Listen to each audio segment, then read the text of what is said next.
Bien, donc je vous parle rapidement de la petite buse, le fogger. Donc sur un modèle donc injection, comme je disais tout à l'heure, on doit installer donc une buse qui va permettre d'injecter le nitrous et l'essence de manière équilibrée par l'intermédiaire des gicleurs, comme je disais tout à l'heure, qu'on positionne comme ceci, qu'on va choisir en fonction de la puissance demandée. Ce fogger doit s'installer donc entre le filtre à air et l'admission, et pas avant le filtre à air tant qu'à faire.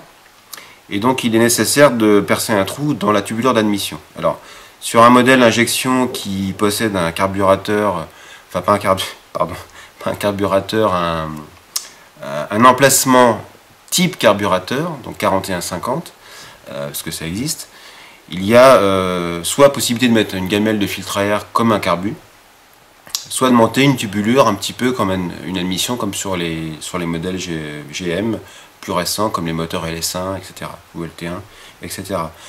Donc on est obligé de monter cette buse sur la tubulure d'admission. Donc pour ce faire, étant donné que sur la mienne j'ai un filtre à air standard, comme sur un carbu, je vais être obligé de remplacer complètement le système d'admission.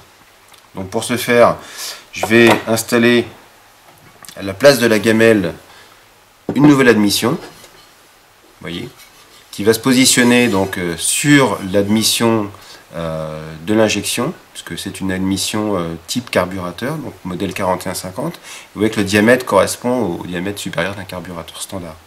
Donc je vais placer cette pièce-là par-dessus, et ensuite avec des tubulures, je vais pouvoir arriver jusqu'à un filtre à air que j'ai acheté, qui permettra de faire office de filtre à air à la place du filtre à air standard.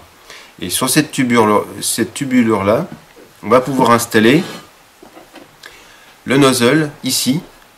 Donc il est fourni avec des vis qui vont permettre de le fixer aussi bien sur une tubulure en caoutchouc, pour éviter qu'il s'en aille, ou éventuellement sur une tubulure en acier, comme celle-ci.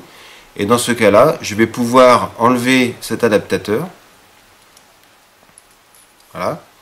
Et je vais tarauder un trou à l'intérieur de la tubulure, et il y a un tarot qui est fourni avec, qui fait exactement le même diamètre, qui est prévu pour, et ça va me permettre de fileter et de pouvoir visser ma buse à l'intérieur de l'admission.